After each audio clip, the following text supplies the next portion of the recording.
बिस्मिल्लाहिर्रहमानिर्रहीम। जी स्टूडेंट्स, अस्सलाम वालेकुम। उम्मीद है आप लोग खैरियत से होंगे। एक मरतबा फिर नए लेक्चर के साथ स्टार्ट करते हैं। बुक का दूसरा चैप्टर और ओवरऑल कोर्स का तीसरा चैप्टर आजकल हम जो पढ़ रहे हैं, और दूसरे चैप्टर का आज जो है वो सेकंड लेक्चर है। कल के लेक्चर हमने computer networks, work group computing और वर्क ग्रुप पेयर्स क्या होते हैं, ये हमने जो पढ़ा था। कल हमने ये देखा था कि पूरी दुनिया में जो फैला हुआ नेटवर्क है या कंप्यूटर नेटवर्क की जो सबसे बेहतरीन मिसाल हमने देखी थी वो क्या थी? Internet. Internet is an example of the computer networks.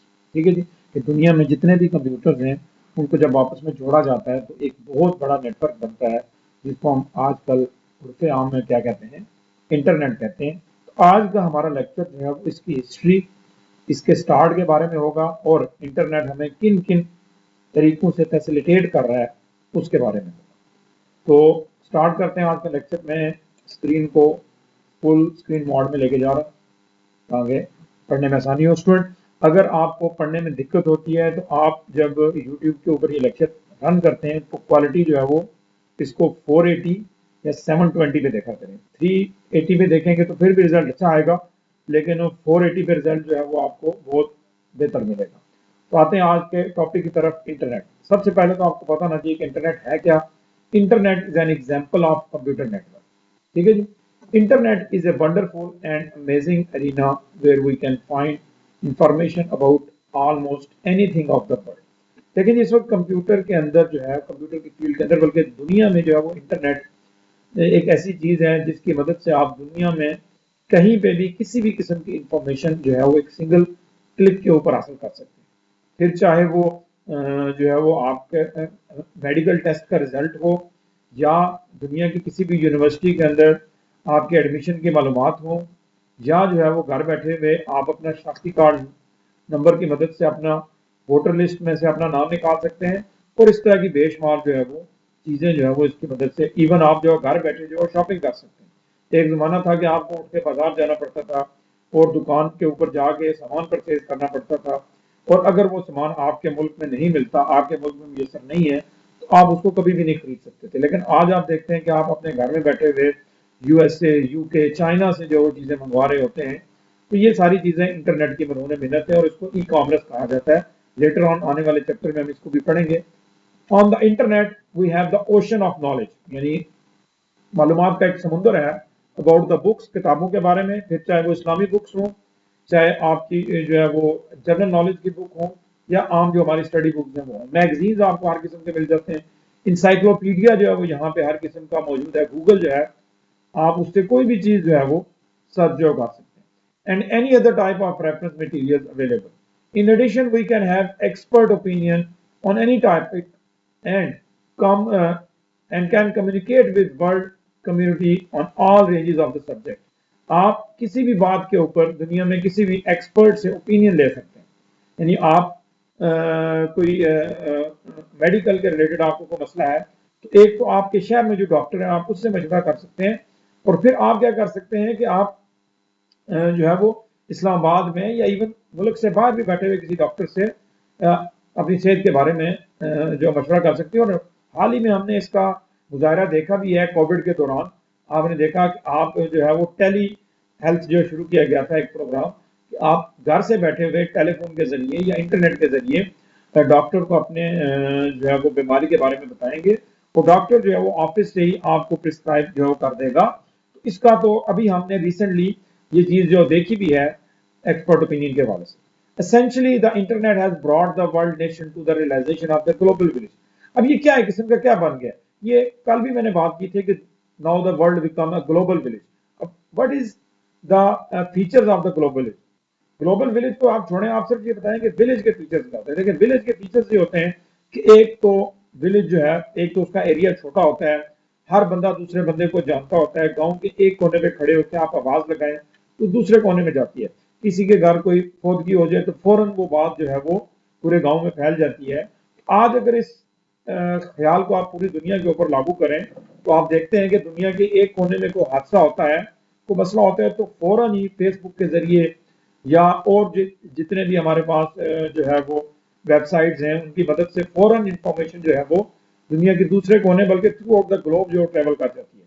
तो इस वजह से हम अक्सर ये टर्म इस्तेमाल होती है कि world become as a global village in which we feel everyone has a closer as our neighbourhood.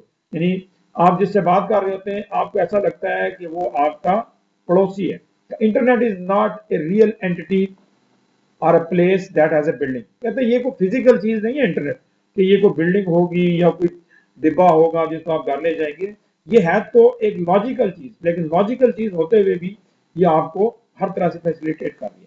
It is the result of collaborative efforts of the people and computers through out the world. यानी दुनिया में computers को जोड़ा हुआ है और वो इकट्ठे काम कर रहे हैं।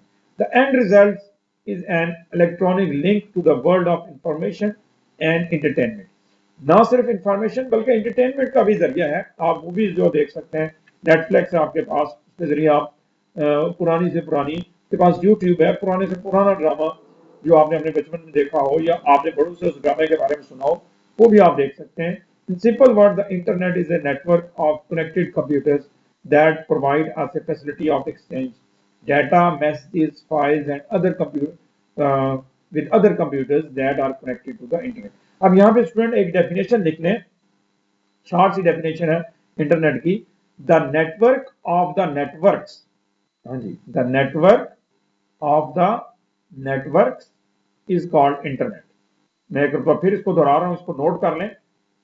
The network of the networks यानी बहुत सारे नेटवर्क्स का एक नेटवर्क जो है वो क्या कहलाता है, इंटरनेट कहलाता है। अब थोड़ा सा इसकी हिस्ट्री के बारे में देख लेते हैं जल्दी जल्दी। बर्थ ऑफ द इंटरनेट, आज का जो हमें इंटरनेट जो नजर आता है ये शुरू से ऐसा नहीं था। पहले तो आप ये नशीन कर लें कि इंटरनेट शुरू से ऐसा नहीं था जैसे आज नजर आ गया, ये ग्रेजुअली बिल्ड हुआ। इसका स्टार्ट जो है वो हुआ जी ड्यूरिंग 1960s, 1960 में जब अमेरिका और रशिया के दरमियान कोल्ड वॉर जो चल रही थी। तो देन अमेरिका ने क्या किया कि 4 कंप्यूटर, उस वक्त तो कंप्यूटर आम लोगों की अप्रोच में भी नहीं था। ये भी आपको यहाँ बताता चलूं कि जबकि ये बात हो रही है 1960s की, तब कंप्यूटर आम लोगों के अप्रोच में नहीं था। तो अमेरिका ने 4 कंप्यूटर को कनेक्ट किया, क्यों, इंफॉर्मेशन जो है वो सेंड और रिसीव करने के लिए। ठीक है जी। तो ये नोट कर लें कि 1960s में during cold war Russia and America, America wanted to communicate with its arm forces. जो दुनिया में उसकी आर्म फोर्सेस फैली हुई थी उनके साथ वो मालूमात का तबादला करना चाहता था। तो उन्होंने 4 कंप्यूटर्स को आपस में जोड़ा। स्टार्टिंग में जो नेटवर्क था इंटरनेट वो क्या था जी, network of 4 computers developed in the beginning. शुरू में इंटरनेट का जो स्टार्ट जो बर्थ थी वो 4 कंप्यूटर आपस में जोड़े गए। जब अमेरिकन गवर्नमेंट ने देखा कि ये तो बड़ी फायदेमंद चीज है, तो देन ये प्रोजेक्ट जो हैंड ओवर कर दिया गया किसको, डीआरपा नामी एक इदारा है, डिफेंस का इदारा है, जो कि एडवांस रिसर्च प्रोजेक्ट एजेंसी है अमेरिका की, डिफेंस के रिलेटेड है। उनके ऊपर ये हैंड ओवर किया गया कि भाई आप इसको बढ़ाएं, ये तो बड़ी फायदेमंद चीज है। तो इसलिए बुक वाला कह रहा है, यहाँ पे बुक ने ये मेंशन नहीं किया तो मैंने आपको बता दिया कि इसका स्टार्ट 4 कंप्यूटर से हुआ, वो आप अपने पास में नोट कर लें। During late 60s it was designed as ARPANET by the US Department of Defense, DARPA, in collaboration with other universities and research organizations। जब वो 4 कंप्यूटर का फायदा हुआ तो अमेरिकन गवर्नमेंट ने कहा कि क्यों ना हम हमारे जितनी यूनिवर्सिटीज हैं और रिसर्च के इदारे हैं जहाँ पे रिसर्च हो रही है, चाहे वो हेल्थ के रिलेटेड है, चाहे वो इंजीनियरिंग के रिलेटेड है, चाहे वो एटॉमिक एनर्जी के रिलेटेड है, उनको भी आपस में जोड़ें ताकि लोगों को ट्रैवल ना करना पड़े अपने आइडियाज को शेयर करने के लिए। तो in the beginning ARPANET was used mainly for communication technology research and development with scientists at various sites connected through a network to share the information। यानी 4 कंप्यूटर जुड़े और 4 कंप्यूटर्स के बाद फिर क्या हुआ, यूनिवर्सिटीज और ऑर्गेनाइजेशंस जो रिसर्च ऑर्गेनाइजेशंस हैं उनको जोड़ दिया गया। कंप्यूटर की तादाद बढ़ गई ताकि साइंटिस्ट को अपना दफ्तर ना छोड़ना पड़े किसी दूसरे साइंटिस्ट से अपनी रिसर्च के रिलेटेड मशवरा करने के लिए। Later, throughout 1970s and 1980s, ARPANET evolved into several other networks dedicated mostly to the military use। यानी इस दौरान भी जो नेटवर्क बने वो ज्यादातर जो मिलिट्री यूज के थे। In 1989, all the previous networks created for military use were abandoned and replaced by the National Science Foundation। ये एक नया इदारा बना डीआरपा को डिसॉल्व करके, तो उनके हैंड कर दिया गया। This was the turning point as the internet began serving the civil community, यानी 1989 से पहले जो है सिर्फ इसको मिलिट्री पर्पसेस के लिए यूज किया जाता रहा अमेरिका के अंदर, और ये आम दुनिया की नजरों से ओझल रहा। लेकिन 1989 में NSF नेट बनने के बाद ये आम कम्युनिटी को इसको दे दिया गया। आम यूनिवर्सिटीज को ये कहा गया कि आप अपने नेटवर्क से बना लें। आम इदारों को कहा गया कि आप अपने कंप्यूटर को जोड़ के, कंप्यूटर उनको दिए गए, उनको कहा गया कि इनको जोड़ लें। ठीक है, तो फिर क्या हुआ, now the service was available to the anybody in the community and people started and monetize the internet. Today, even the internet has become too much commercialized. NSF is still donating a lot of fund to it. The internet has grown rapidly since 1990. 1990 के बाद internet के अंदर speed आई है।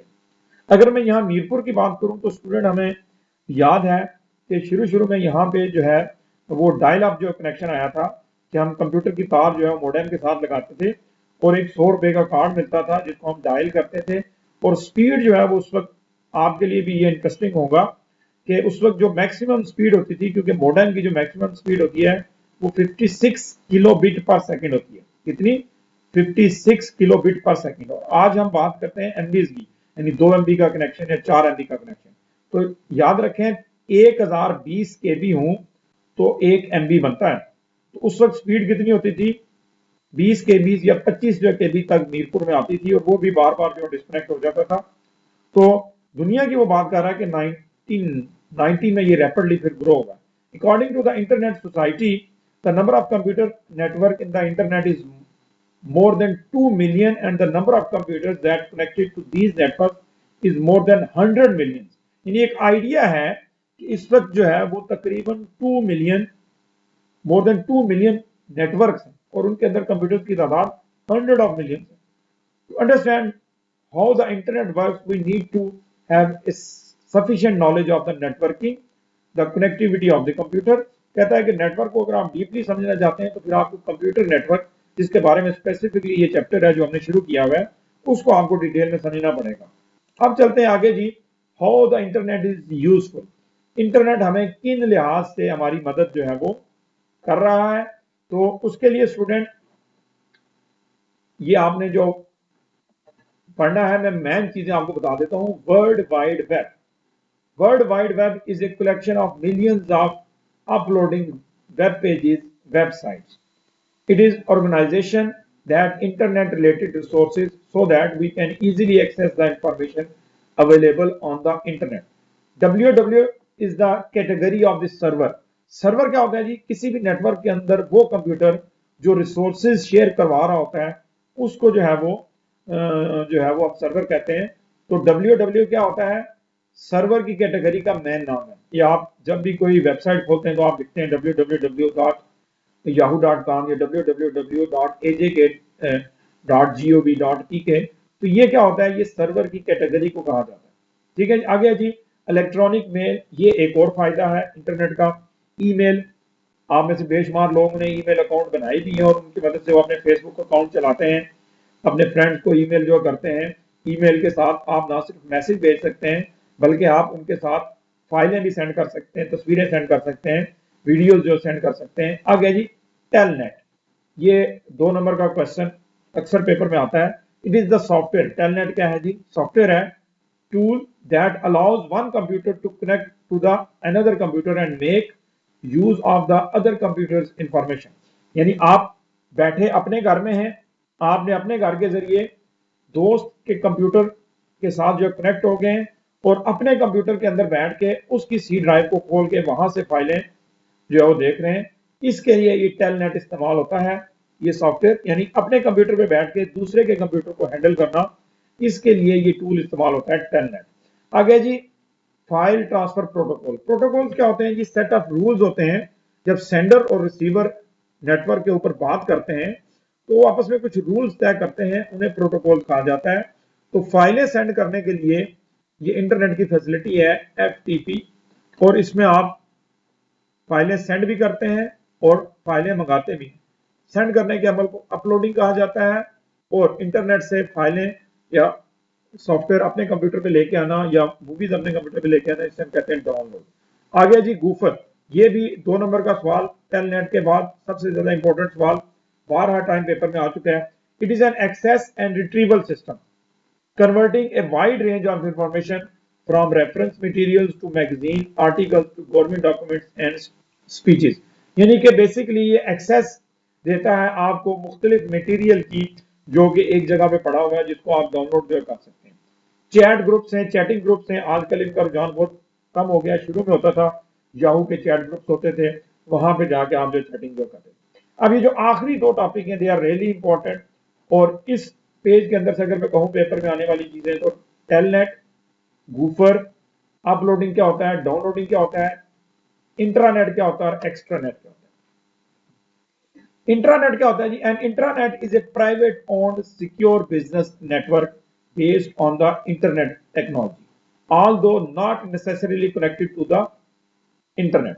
अब यहां पे क्या होता है कि इंटरनेट को इस्तेमाल करते हुए आपने अपना ही एक नेटवर्क अंदर जो बना लिया जिसके ऊपर पासवर्ड लगा हुआ है, जिसके ऊपर पासवर्ड लगा हुआ है। यानी एक इंटरनेट है, उसके ऊपर हम अपना अकाउंट बना लेते हैं government model science college Mirpur का, और आपको उस वेबसाइट का पासवर्ड दे देते हैं, आपका यूजर अकाउंट बना देते हैं और आपको पासवर्ड दे देते हैं। तो क्या होगा, वो एक अलग से ही नेटवर्क बन जाएगा, क्योंकि उस वेबसाइट को वही बंदा खोल सकेगा जिसके पास उसका पासवर्ड होगा। ठीक है जी।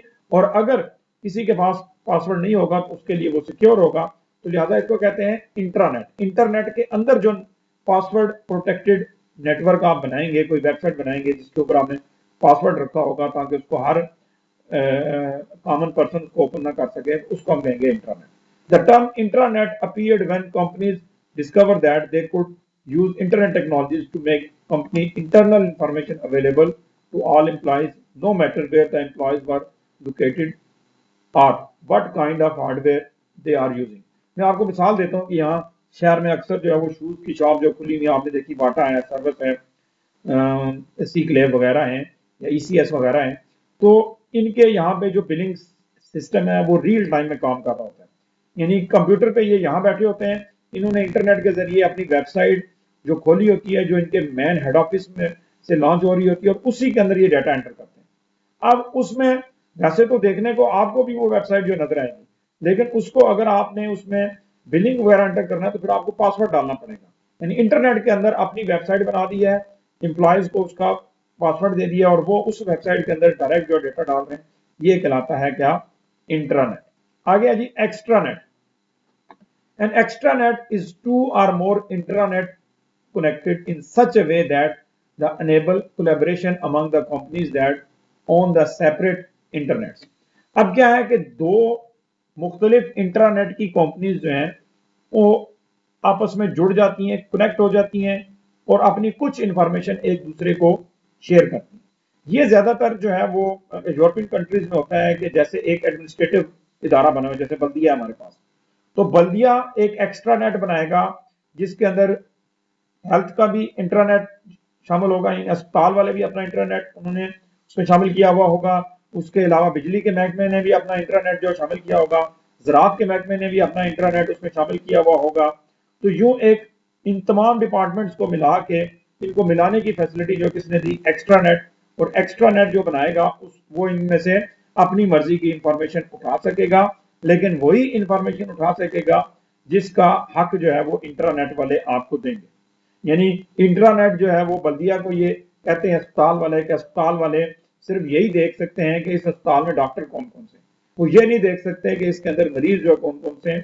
तो एक्स्ट्रा नेट वाला सिर्फ डॉक्टर्स ही देख सकेगा, मरीज नहीं देख सकेगा। अगर उसने मरीज देखने हैं तो फिर इंटरनेट वाले को वो कहेगा कि भाई इसकी भी ऑथेंटिकेशन मुझे दें ताकि मैं वो ये देख सकूं। तो ये बड़ी हेल्पफुल चीज होती है एक्स्ट्रानेट। इसमें क्या होता है, छोटे छोटे इंट्रानेट्स में उनको जोड़ा जाता है।